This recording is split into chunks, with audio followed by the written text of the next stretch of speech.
दोस्तों दोस्तों नमस्कार। नमस्कार, यूनिवर्सल आजकल यूनिवर्सल में आपका आजकल में स्वागत आपका है। स्वागत मैं हूं है। मैं आपका हूं दोस्त आपका बिट्टू दोस्त बिट्टू सूर्यवंशी। सूर्यवंशी। आज आप आज सभी आप जानते सभी हैं जानते हैं विश्व पर्यावरण विश्व दिवस पर्यावरण है। दिवस है। और ऐसे में और हमारे ऐसे में साथ हमारे साथ पर्यावरणविद, पर्यावरणविद, environmental environmental officer officer Himachal Pradesh Himachal के प्रदेश कुल्लू के जिला कुल्लू से जिला से ओम राणा जुड़े ओम हैं। राणा जुड़े ओम जी, हैं। आपका ओम जी, आपका यूनिवर्सल आजकल में यूनिवर्सल आजकल स्वागत में है। स्वागत है। सबसे पहले शुक्रिया अदा करना चाहूँगा सर, आपने मुझे अपने यूट्यूब चैनल के लिए एक वीडियो करने के लिए बुलाया। तो जी सबसे पहले मैं आपको ढेर सारी शुभकामनाएं और पूरे विश्व को ढेर सारी शुभकामनाएं देना चाहूँगा। आज जो वर्ल्ड हमारा एनवायरनमेंट डे है, उस दिवस पर आपको ढेर सारी शुभकामनाएं। और हमारे बहुत सारे इश्यूज हैं एनवायरनमेंट के, जो आज पूरी दुनिया में कोरोना फैला है। बहुत सारे इश्यूज हैं जिसके ऊपर हम बात करने वाले हैं। जी। जी। ओम जी, कैसे ओम जी, देखते कैसे हैं ये देखते कोरोना हैं की ये वजह कोरोना की से वजह पर्यावरण से को क्या पर्यावरण को नुकसान क्या हुआ, क्या नुकसान फायदा हुआ, हुआ? क्या फायदा हुआ? अब आप खुद देख रहे हैं सर, जो हमारे डेटाज पूरी दुनिया से आ रहे हैं कोरोना की वजह से। जैसे हमने लॉकडाउन किया, पूरी दुनिया को लॉकडाउन किया। तो लॉकडाउन से जो हमारे पूरे वातावरण में जो चेंज आया, वो एक देखने लायक था। इंसान को ये समझ आना चाहिए कि वाकई हम लोगों ने कितना कुछ खोया है, और हमने कितना कुछ दिक्कतें झेली हैं। तो जैसे ही जी लॉकडाउन हुआ, तो सीधे हमारे जो डेटाज थे, वो चाहे हमारे जितने भी ग्रीन हाउस गैसेस के डेटा थे, वो एकदम मतलब अपने एक लिमिट लेवल पर आ गए। तो इससे ये समझ जाना चाहिए कि वाकई वाकई हमने कितना अनवांटेड, मतलब जितना, मतलब एक लिमिट होती है ना, एक परमिसिबल लिमिट होती है, तो उस जी लिमिट से हम क्रॉस कर गए हैं एक्चुअल में। तो ये जी हमारे लिए एक बिगेस्ट प्रॉब्लम है। तो सबसे पहले थोड़ा इंट्रोडक्शन पार्ट करते हैं। जो बिल्कुल। हमारा जो एनवायरनमेंट का जो इंट्रोडक्शन पार्ट या क्लाइमेट चेंज जो इश्यूज हैं, उसका थोड़ा इंट्रोडक्शन वाला पार्ट हम इसमें डिस्कस करना चाहेंगे। एक्चुअली ये जो क्लाइमेट चेंज की जब हम बात करते हैं, तो ये एक कोई आज का इशू नहीं है, या बोलेंगे जी कि हाँ आज या 100 साल का इशू है। 100 साल का इशू नहीं है ये, या आफ्टर इंडस्ट्रियलाइजेशन का इशू नहीं है। जैसे आज से 18,000 साल पहले क्या था कि सारी जो हमारी अर्थ थी, वो जी ग्लेशियर से कवर्ड थी। मतलब जिसको हम लास्ट ग्लेशियर मैक्सिमा भी कहते हैं। टोटल अर्थ जो है कि ग्लेशियर से कवर थी। बट क्या हुआ, इवन उस लास्ट ग्लेशियर मैक्सिमा से पहले भी क्लाइमेट चेंज हुआ। ऐसा नहीं कि उस वक्त क्लाइमेट चेंज नहीं हुआ। बट हम जी लास्ट ग्लेशियर मैक्सिमम मान के चलें, तो 18,000 साल पहले पूरी जो हमारी अर्थ थी, वो टोटल ग्लेशियर से कवर्ड थी। उसके बाद क्या हुआ कि धीरे धीरे क्लाइमेट चेंज होता गया। मतलब धीरे धीरे, बट एक माइन्यूट लेवल था उसका। इवन 18,000 साल एक बहुत बड़ा एरा होता है। तो धीरे धीरे क्लाइमेट चेंज होना शुरू हुआ, और अर्थ से जो है कि हमारी जो ग्लेशियर्स थे, वो श्रिंक होना शुरू हो गए। धीरे धीरे जी वो ग्लेशियर बहुत ही स्लो रफ्तार से वो ग्लेशियर श्रिंक होते गए थे। उसके बाद क्या हुआ कि जो आफ्टर इंडस्ट्रियलाइजेशन जो प्रोसेस था, रेट था, जो क्लाइमेट चेंज का जो रेट था, टेम्परेचर का जो रेट था, बहुत ज्यादा इंक्रीज हो गया। क्योंकि इंडस्ट्रियलाइजेशन के बाद हम लोगों ने ग्रीन हाउस गैसेज इतना रिलीज करना शुरू की कि उसका एकदम रेट जो है कि एकदम बिल्कुल रैपिड क्लाइमेट चेंज का जो टेम्परेचर का जो रेट था, वो चेंज हो गया। वो चाहे हमारे जी जितने भी पैरामीटर्स होते हैं, क्लाइमेटिक पैरामीटर्स, वो उनका रेट काफी बहुत ज्यादा इंक्रीज हो गया। तो तब इसलिए ये प्रॉब्लम क्रिएट हो गई। पहले हालांकि क्लाइमेट चेंज तो पहले से हो रहा था, बट जो रेट था ना, उसका वो इंक्रीज हो गया। तो उस रेट की वजह से बहुत सारी चेंजेस आने लगी। जैसे कि अगर हम बात करते हैं क्लाइमेट शिफ्टिंग की, जैसे हम कुल्लू जिले की बात करें, कुल्लू जिले में सबसे बड़ी प्रॉब्लम जो आई, नॉट ओनली कुल्लू जिले, हमारी एप्पल बेल्ट, पूरे ऑल ओवर हिमाचल प्रदेश की जो एप्पल बेल्ट है, वो शिफ्ट होके, जैसे पहले बजौरा, कुल्लू बजौरा से एप्पल शुरू होता था। उसके बाद वही एप्पल कटराई से शुरू हो रहा है। बजौरा से शुरू होता था, वो कटराई तक शिफ्ट हो गया एप्पल बेल्ट। तो आप खुद सोच सकते हैं, जी इवन 15-20 सालों का जो गैप था, इसी दौरान ये शिफ्ट हुआ एप्पल। और उसके ओके। बाद एप्पल शिफ्ट की बात करें, एक सबसे बड़ी समस्या आती है। जैसे आज कोरोना की बात करें, तो कोरोना मुझे ऐसे लगता है, एज एनवायरमेंटलिस्ट मैं कहना चाहूँ तो एक रिसर्जिंग का रिजल्ट है। जैसे आफ्टर इंडस्ट्रियलाइजेशन क्या हुआ, हम लोगों ने एक तो उस वक्त सबसे बड़ी समस्या थी हमारे पास भूखमरी। बहुत ज्यादा प्रॉब्लम थी, भूखमरी थी। लोगों के पास खाने को कुछ नहीं होता था। पर जो MS स्वामीनाथन, जो हमारे ग्रीन रेवोल्यूशन के दाता हैं इंडिया के, उन्होंने एक सबसे बड़ी मुहिम इंडिया में लाई, बहुत बड़ा रिसर्च आया कि हाँ वाकई हम लोग ग्रीन रेवोल्यूशन लाएंगे और उससे हमारी भुखमरी खत्म हो जाएगी। एक तरह से भुखमरी तो हमारी धीरे धीरे खत्म भी हो गई, बट सबसे बड़ी समस्या हमारे पास आ गई एक रिसर्जीन की प्रॉब्लम। रिसर्जीन का प्रॉब्लम होता है कि कोई भी जो स्पीसीज होती है, दुनिया की कोई भी जी स्पीसीज है, वो अपना जीन कन्वर्ट कर लेती है। जैसे कोरोना वायरस है, ठीक है, कोरोना वायरस, कोरोना तो बड़े पहले आया हमारे पास, बट क्या जी हुआ कि उसके जीन्स में ऐसा चेंज आ गया कि हमारे पास उसका तोड़ ही नहीं है। सबसे बड़ी जी दिक्कत ये है। तो not only case of corona, ये सिर्फ एक कोरोना का ही केस नहीं है, बट जितनी भी दुनिया में स्पीसीज हैं उनके जीन्स हम लोग आर्टिफिशियल तरीके से चेंज कर रहे हैं। जैसे हम बात करते हैं स्यूडोमोनास, तो स्यूडोमोनास की हमने बहुत सारी ऐसी स्पीसीज बना दी, तो वो जीन चेंज करके ही बनाई ना। तो ये रिसर्जीन का सबसे बड़ा बिगेस्ट इशू पूरी दुनिया के पास इस वक्त ये है कि स्पीसीज अपने जीन्स को चेंज करके एक नया रूप धारण कर लेती है। और अब बात करते हैं हम पेस्टिसाइड्स का इस्तेमाल। जैसे हम मान लीजिए जितने भी हम पेस्टिसाइड्स का इस्तेमाल करते हैं, तो हमारे पास जितने भी पेस्ट और इंसेक्ट जो होते हैं वो अपने आप को क्या करते हैं कि पहले तो फर्स्ट बार हमने पेस्टिसाइड्स का छिड़काव कर लिया, छिड़काव करने के बाद उसकी डेथ हो जाती है, बट कुछ बच जाते हैं, वो अपने आप को क्या करते हैं उस जीन के प्रति, मतलब ऐसा जीन अपने बॉडी के अंदर डेवलप कर लेते हैं, और तो वो पेस्टिसाइड्स का उसके ऊपर कोई असर होता ही नहीं है। यही सबसे बड़ी समस्या हम लोगों के पास इस वक्त आई है।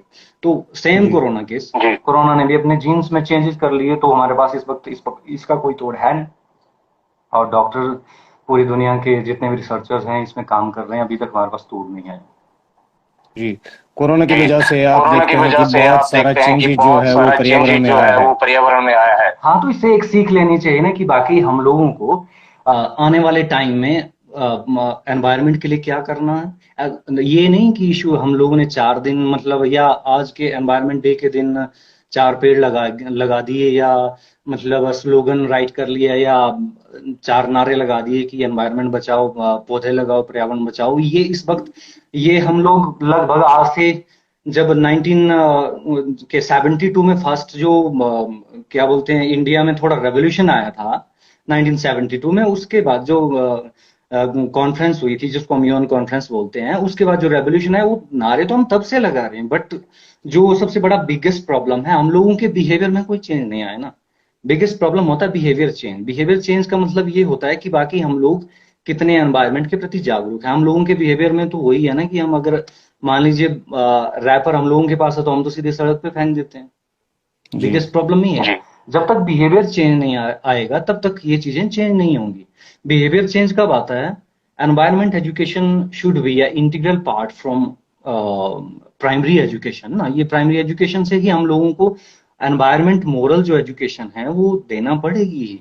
और सबसे बड़ी बात है कि हम लोग एक बात करते हैं अपने इंडिया की बात, कंपलसरी सब्जेक्ट तो हम लोगों ने बना लिया एनवायरमेंट को कंपलसरी सब्जेक्ट किया, ये कंपलसरी सब्जेक्ट है, बट हम लोगों ने क्या किया कंपलसरी सब्जेक्ट के चक्कर में? हम लोगों के इवन कॉलेज की बात करें, हिमाचल प्रदेश के कॉलेजेस में आज से 2 साल पहले पोस्टें निकली थी, अभी तक वो फिलअप नहीं, कि जब तक अच्छे एनवायरनमेंट के टीचर नहीं होंगे तो वो एनवायरनमेंट को कैसे अवेयर करेंगे? बताओ, बिगेस्ट प्रॉब्लम है जी ना ये। बिल्कुल। जी बिल्कुल। जब जी तक क्योंकि एनवायरनमेंट एटीट्यूड होना बहुत ही ज्यादा जरूरी है। अब मैं खुद एक जी एनवायरनमेंट इंस्टीट्यूट में पढ़ा हूँ। जरूरी नहीं है कि एक एनवायरनमेंट वाला टीचर ही एनवायरनमेंट की प्रॉब्लम समझ सकता है ना कि अदर टीचर, क्योंकि वो, उसके लिए तो ये बहुत बड़ी बात है ना, क्योंकि उसको पता जी है, उसने बचपन से ही वो एनवायरनमेंट एटीट्यूड गेन किया है। जब उसने किसी पर्टिकुलर टीचर ने ना, जब वो अपने इस विषय को रखता है तो उसके बाद उसके दिमाग में ये चीजें आती हैं। इवन मैं अपनी बात करूं तो पहले मैं बायोडाइवर्सिटी के प्रति इतना अवेयर नहीं था। जब मैंने एनवायरनमेंट पढ़ना शुरू किया, जब चीजें नोट की कि वाकई बायोडाइवर्सिटी कितना इंपॉर्टेंट होती है हम लोगों के लिए, तो उसके बाद ही कॉन्शियस हुआ मैं, जिसलिए एनवायरनमेंट एजुकेशन बहुत ही इंपॉर्टेंट हो जाती है इस केस जी में। जी। ओम जी, जी, आप ओम एक जी, आप एक इन्वायरमेंटलिस्ट है, तो इन्वायरमेंटलिस्ट है, तो अपने पर्सनल अपने लेवल पे पर्सनल लेवल पे इन्वायरमेंट को एनवायरनमेंट बचाने को के लिए बचाने के क्या लिए करने क्या वाले हैं करने और वाले क्या हैं और कदम क्या उठा रहे कदम हैं? उठा रहे हैं? अभी तो हम लोग, जैसे मैं, मेरा जो मेन कार्य है इस वक्त, मैं एक वर्ल्ड बैंक के मतलब जो प्रोजेक्ट संभालता हूँ एक वर्ल्ड बैंक का।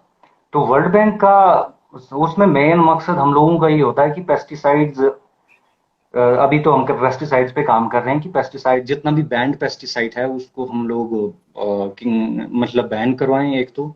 दूसरा दूसरी बात ये है कि जितने भी हमारी प्रोजेक्ट्स एक्टिविटीज होती है पूरी दुनिया में, मुझे ऐसे लगता है जो हम लोग ईआईए की बात करते हैं, एनवायरमेंट इम्पैक्ट असेसमेंट की, जो अनवांटेड हम कंस्ट्रक्शन कर रहे हैं ना, जितना भी अनवांटेड कंस्ट्रक्शन हो रहा है वो ईआईए तो हमारे पास है, एनवायरमेंटल इम्पैक्ट असेसमेंट एक की नोट है जिसको हम क्राइटेरिया बोलते हैं किसी भी प्रोजेक्ट को इम्प्लीमेंट करने के लिए।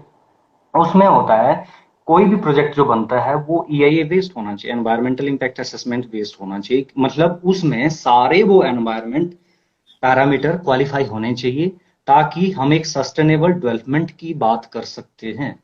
कोई भी प्रोजेक्ट है वो सस्टेनेबल डेवलपमेंट मतलब सस्टेनेबल एनवायरमेंट उसमें होना चाहिए, मतलब उसमें एनवायरमेंट के जितने भी क्राइटेरिया हो फॉलो अप होने चाहिए। लाइक हम बात करते हैं कि कोई भी अगर एक पर्टिकुलर प्लांट हम काटते हैं तो गाइडलाइन क्या कहती है? गाइडलाइन कहती है कि अगर आप एक प्लांट काटते हो तो आपको उसके कंपनसेटरी 10 प्लांट लगाने होंगे with 3 year ji care ji.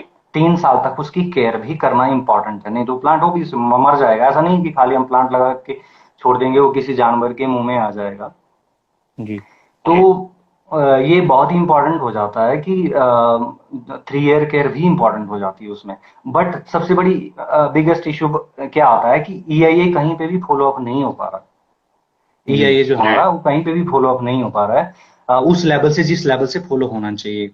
Government agencies क्या करती है, मिली भगत से सारी चीजें प्रोजेक्ट को क्लियरेंस दे दी जाती है। इवन किसी पूरी दुनिया में मैंने दुनिया में तो एनवायरनमेंट के काफी अब अवेयरनेस हो गया, बट अब इंडिया की बात करें तो इंडिया में ईआईए का फॉलो अप नहीं होता। इवन प्रोजेक्ट्स में एनवायरनमेंट स्पेशलिस्ट कहीं पे भी नहीं है ताकि वो एनवायरनमेंट को मतलब अच्छे से इम्प्लीमेंट कर सकें। लोगों के पास इवन पहले तो एनवायरनमेंट एक्सपर्ट नहीं होते थे, आज सेंट्रल यूनिवर्सिटी की बात करें, हर एक सेंट्रल यूनिवर्सिटीज एनवायरनमेंट के स्टूडेंट्स निकालती है मास्टर्स इन एनवायरमेंटल साइंसेज, ताकि उनको भी आगे मौका मिले तभी वो चीजें ठीक कर सकते हैं, क्योंकि उनको पता है जी जी एनवायरनमेंट के लिए ये कैसे इम्प्लीमेंट करवाना है। जी तो ये बात। अब कोरोना की बात करें थोड़ा तो कोरोना थोड़ा इससे इंटरलिंक्ड है बायोडाइवर्सिटी से। कैसे? अगर बायोडाइवर्सिटी आउटब्रेक, जैसे कोई भी डिजीज आउटब्रेक होता है, जैसे ये बोलते हैं कि हम बाकी ये जो किसी प्राणी मतलब जंगली जीव जंतु से ये कोरोना आया, बात भी सही है। 60 साल लास्ट 60 ईयर में लगभग हमारे पास 435 ऐसी डिजीजेस थी, वो सिर्फ और सिर्फ डोमेस्टिक और वाइल्ड एनिमल्स की वजह से आई। क्यों आई? जी क्योंकि हम उनका हैबिटेट लॉस कर देते हैं। हैबिटेट मतलब उनकी जो रहने की जगह है, जंगलों को काट के हम क्या कर रहे हैं, उन्होंने तो आउटब्रेक होना ही है ना, बाहर वो आएंगे ही आएंगे। जब उनका हैबिटेट लॉस होता है तो बाहर आते हैं। बाहर आने की वजह से क्या होता है कि वो कहीं ना कहीं ह्यूमन के कांटेक्ट में आते हैं, तो वो सबसे बड़ा इश्यू है कि उनका हैबिटेट लॉस होने के बाद वो सीधे कहीं ना कहीं बाहर आते हैं और उससे बीमारियां जो है कि इंसानों को फैलती है।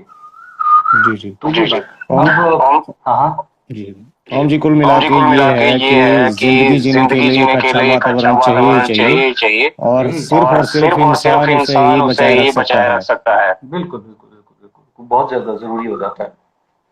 तो आखिर में क्या कहना चाहेंगे? आखिर में यही कहना चाह रहा हूँ कि इंसान को सबसे इम्पोर्टेंट ये है कि एजुकेशन कंपलसरी है। अगर मैं इंडिया लेवल की बात करूँ या ग्लोबल लेवल की बात करूँ तो एजुकेशन फ्रॉम प्राइमरी लेवल से एनवायरमेंट एजुकेशन कंपलसरी होना चाहिए, ताकि इवन जी environment education plus environment moral education कि एनवायरमेंट के मॉरल्स क्या क्या हैं। अब आप किसी जंगली जीव जंतु को मारेंगे तो वो तो गलत बात है ना। वही जी बात है कि जैसे अभी एक केरल का केस, आप खुद इतने हॉटस्पॉट न्यूज बनी है। जब लोग इस तरह करेंगे तो फिर कहाँ हमारी बायोडाइवर्सिटी बचेगी और कहाँ हमारा एनवायरनमेंट बचेगा ना। क्योंकि सबसे जी इम्पोर्टेंट जैसे हम अपने कहते हैं ना, जब इंसान को खुद अपने शरीर पे बारी आती है ना, जैसे कोरोना में अगर जो बेचारे वही लोग जानते हैं जिनको आज उस तरह की भयानक बीमारी से वो लोग ग्रसित हैं, तो वो सबसे बिगेस्ट प्रॉब्लम उन लोग वही लोग जानते हैं वो प्रॉब्लम ना। इसीलिए हर एक वो प्राणी इंपॉर्टेंट है, उन लोगों के अंदर भी वही जीव है जो हम में है। जिस दिन ये सोच के चलेंगे कि वाकई ये प्राणी भी सेम हमारी तरह ही है और हमारी तरह सांस लेता है, जितनी प्रॉब्लम हम लोगों को होती है उतनी प्रॉब्लम उसे भी होती है, जिस दिन इंसान ने ये सोचना शुरू कर दिया ना, तो उस दिन सारी चीजों का सोल्यूशन निकल जाएगा। क्योंकि जिस दिन हम इंसान सभी प्राणियों को एक समझेंगे कि वाकई उन लोगों में भी हमारी तरह प्राण है, हमारी तरह जीव है, उस दिन चीजें कहीं ना कहीं चेंज होना शुरू होगी। तो वो जी चेंज सिर्फ और सिर्फ एक इंसान कर सकता है, क्योंकि इंसान के अंदर एक वो पावर भगवान ने दी है, obvious सी बात है, वो नेचर ने दी है उसको, वो पावर दी है कि वो सारी चीजें कंट्रोल कर सकता है। तो कंट्रोल करना सारे इंसान के हाथ में है। तो ये चीजें सबसे एजुकेशन सबसे इम्पोर्टेंट है। दूसरा क्या है कि अपने बिहेवियर में चेंज लाना बहुत ज्यादा इंपॉर्टेंट है। बिहेवियर में चेंज लाना क्या, हर एक चीज को ये सोच के चलना कि वाकई इससे कोई वातावरण कोई नुकसान तो नहीं हो रहा। और एक और चीज, सस्टेनेबल, कोई भी चीज हम अपना एक्ट करते हैं वो एक सस्टेनेबल होना चाहिए, कि किसी को इम्पैक्ट तो नहीं हो रहा है, वो हमारे नेचर को इम्पैक्ट तो नहीं हो रहा है, एनवायरमेंट को इम्पैक्ट तो नहीं हो रहा है, जो मेरा कॉन्डक्ट है, कोई भी मैं जी कॉन्डक्ट कर रहा हूँ उससे नेचर को इम्पैक्ट तो नहीं हो रहा है या एनवायरमेंट को इम्पैक्ट तो नहीं हो रहा। सबसे इंपॉर्टेंट और एक पॉइंट ये इंपॉर्टेंट हो जाता है, education, behaviour change. Third point is हमारा राइट कॉन्डक्ट होना चाहिए। ऐसा हम नेचर को इम्पैक्ट कर रहे हैं तो उतना ही करो जितना कि हम लोगों को जरूरत है। अगर भूख की बात करें तो अब पैसा कमाने के लिए तो लोग पता नहीं क्या क्या कर लेते हैं, तो जी वो भी बहुत ज्यादा जरूरी हो जाता है। और सबसे बड़ी बात है, हमारी जितनी भी गवर्नमेंट एजेंसी है उनका कॉन्शियस होना बहुत ज्यादा जरूरी हो जाता है।